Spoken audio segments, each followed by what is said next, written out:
সুপ্রভাত বন্ধুরা, কারণে অকারণে ব্লগের আমি শিবরা বলছি। সকালটা শুরু করলাম, হয়ে গেল পৌষ মাস শেষ, মাঘ মাস শুরু। ঠান্ডা এখন রিজনেবল, খুব কম না, ঠিক মানে এই ঠান্ডাতে একটুও হচ্ছে না, ভাল লাগছে, কিন্তু ঠান্ডা আজকেই ভালো। আমি আজকে এভরিডে আমার দিন শুরু করি ফোরকাস্ট দিয়ে, কেমন দিন চলছে, কেমন কি। এই যে আজকে বৃহস্পতিবার, ঠাকুরের ফুল কেনা হয়ে গেল। কর্তা এখন দুধ নিচ্ছে, এই দুধ নিয়ে বাবানকে তুললাম। বাবানের আজকে একটু দেরি হয়েছে ঘর থেকেই বেরোতে। আসলে কালকে ওদের একটা বার্থডে ইনভিটেশন ছিল, ওখান থেকে এসছে, যদিও বাড়ির কাছাকাছি ছিল। স্পাইস অফ জয় আমাদের বাড়ির থেকে একদমই কাছে, 5 মিনিটের পর। তা যাই হোক, আসতে একটু দেরি হয়ে গেছে, শুতেও দেরি হয়ে গেছে, উঠতেও একটু ঠান্ডার মধ্যে না। কিন্তু ওর স্কুলে যাওয়ার খুব নেশা বলেই কোনো অসুবিধা নেই, সেই জন্য একটু, নালে বাবানকে নিয়ে এই দিনটা শুরু করতাম। সুপ্রভাত, গুড মর্নিং বলে দাও একটু। Good morning. ঠান্ডার মানুষ দেখো। Good morning. হয়ে গেল আমাদের হাঁটাহাঁটির পর্ব।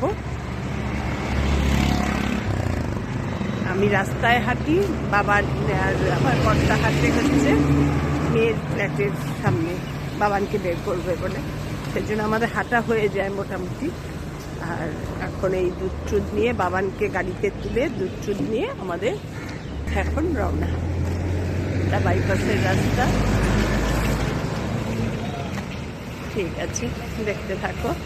ঝুম্পার 3 দিনের ছুটি চলছে, আজকে দ্বিতীয় দিন। আজকে আমি ঝুম্পা মাসি,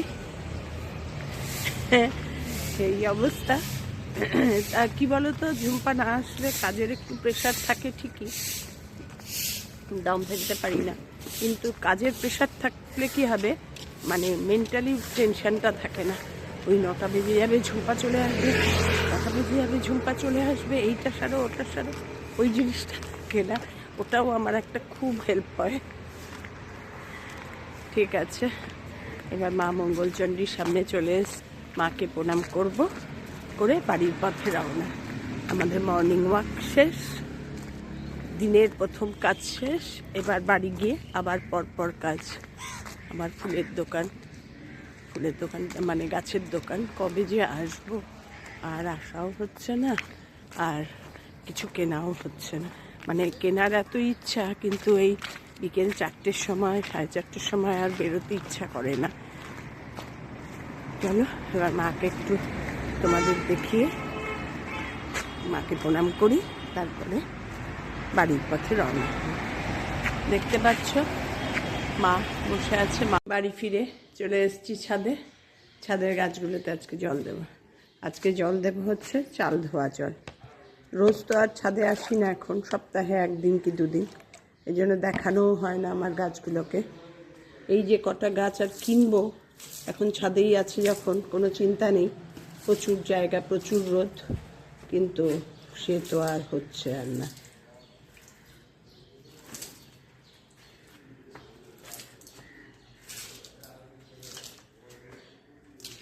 এরপর বিশেষ করে ওপরে আসাতে কি হচ্ছে বলো তো, আমি ওপর থেকে জলটা দিচ্ছি, গাছের পাতাগুলো একটু পরিষ্কার, নালে এতদিন অ্যাংলোনিয়ামটা এত পরিষ্কার বুঝতে পারিনি, এত সুন্দর লাল রং বুঝতে পারিনি। এই আজকে জল দিয়ে গেলাম, আবার 2-3 দিন বাদে একদম। সব গাছগুলোকে বেঁধে বেঁধে রেখেছি।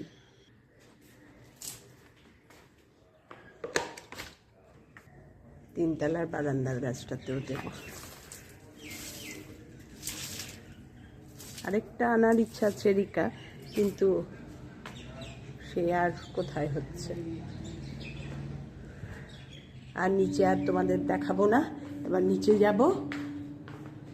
আর পারি না, হাঁপিয়ে উঠি গো, ক্যামেরা করা আর গাছে জল দেওয়া দুটো একসঙ্গে নিয়ে আবার পরে কথা বলছি।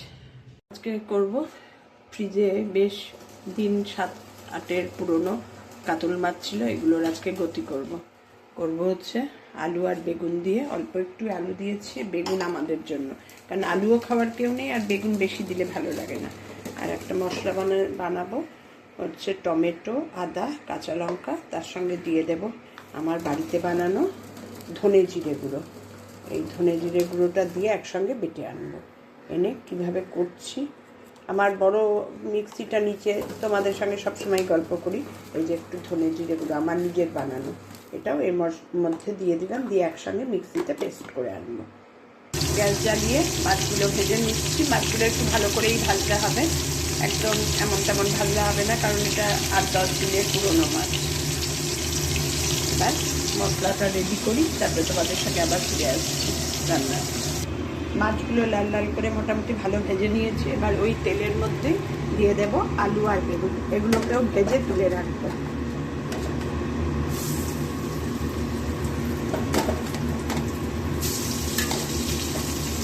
নাড়িয়ে চাড়িয়ে ভেজে নেব।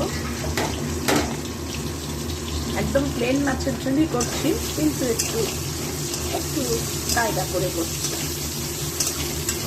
আলুটা দিয়েছি মেয়ে আর বাবানের জন্য, ছোট মেয়ে আর বাবান, আর আমাদের জন্য বেগুন। বেশিও দিই, বেশি দিলে না ভালো লাগে না। আলু আর বেগুনটাও লাল লাল করে ভেজে নিয়েছি, মাছ তো ভাজাই। এবার কড়াইয়ে দেখো তেল শেষ, অল্প একটু তেল দেবো, জাস্ট ফোড়নটা ভাজার জন্য, বেশি তেল দেবো না, কারণ প্রচুর তেল আছে। ফোড়নটা জাস্ট ভাজবো বলে একটু তেল দেবো। ফোড়নে দিয়ে দিলাম একটা শুকনো লঙ্কা 2 টুকরো করে। কড়াইটা প্রচন্ড গরম, একদম একটুই হয়ে গেছে, ফোড়নগুলোই তেলে যাচ্ছে না। আর দিয়ে দেবো হচ্ছে 5 ফোড়ন, অল্প একটু। ফোড়নগুলো একটু ভাজা ভাজা হোক।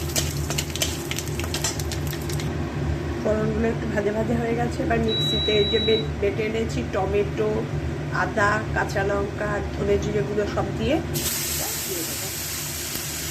মিক্সিটা দিয়েও একটু জল দিয়ে দেবো।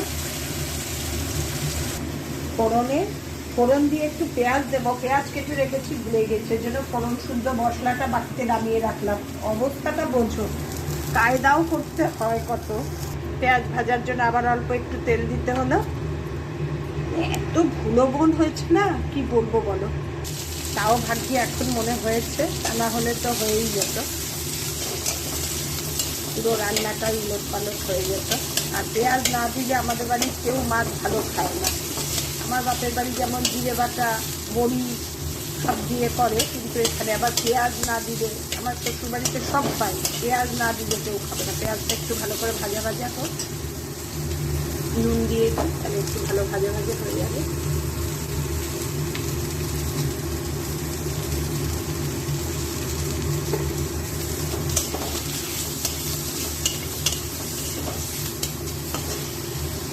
পেঁয়াজটা মোটামুটি ভাজা ভাজা হয়ে গেছে। এবার ফোড়নের সঙ্গে যে বাটা মশলাটা ছিল ওটা দিয়ে দিলাম, দিয়ে এবার কষাবো। খুব সুন্দর গন্ধ বেরিয়েছিল। এবার এর মধ্যে দিয়ে দেবো হলুদ, কারণ পেঁয়াজ ভাজার সময় নুনটা দিয়ে দিয়েছি। দিয়ে দেবো কাশ্মীরি লঙ্কার গুঁড়ো, দিয়ে এবার কষাতে থাকবো, ভালো করে কষবো। একদম তেল ছেড়ে আসা মশলা এরকম একদম কষবো। তারপরেই আলু বেগুনটা দিয়ে দেবো। বেগুন দেবো না, আলুটা দিয়ে দেবো। বেগুন দিলে না একদম গলে ভুক। ওকে, এবার মশলাটা দেখো কিরকম তেল তেল ছেড়ে এসছে, পুরো কষানো হয়ে গেছে। এরকমভাবে পুরো দেখো কষানো হয়ে গেছে। এবার এর উপর আলুগুলো দিয়ে দেবো। আলুগুলো একটু মশলা ঢুকুক, বেগুনগুলো দেবো না। বেগুনগুলো দিলে কি বলো তো, একদম ঘ্যাট হয়ে যাবে। আলু 4 পিস আছে, আলুগুলো দিয়ে দিলাম। দিয়ে আর একটু কষুক, তারপরে ঝোল দিয়ে, মাছ দিয়ে, বেগুন দিয়ে ঢেকে দেবো। আর নামাবো যখন ধনে পাতা ছড়িয়ে নামিয়ে নেব। মোটামুটি আমার আলু দিয়েও কষানো হয়ে গেছে। এবার ঝোল দিয়ে দেবো। ঝোল খুব বেশি দেবো না, কারণ আমার ঝোল খাওয়ার বিশেষ কেউ নেই। এই জন্য বুঝে ঝোল, যেরম যেরম ঝোল লাগবে সেরকম। আর একটুখানি দেবো, বেশি দেবো না, একটুখানি দেবো ঝোল। দিয়ে বেগুন আর মাছগুলো দিয়ে দেবো।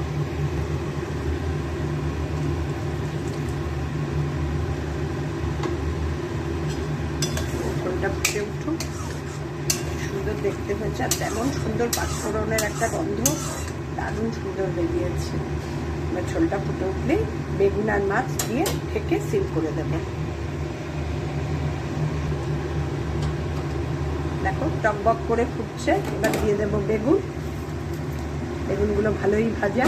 এবার দিয়ে দেবো মাছ, দিয়ে সিম করে একটু ডুবিয়ে ডুবিয়ে দিয়ে সিম করে ঢেকে রেখে দেবো। এবার সব সিদ্ধ হোক একবারে, বেগুন মাছ সব।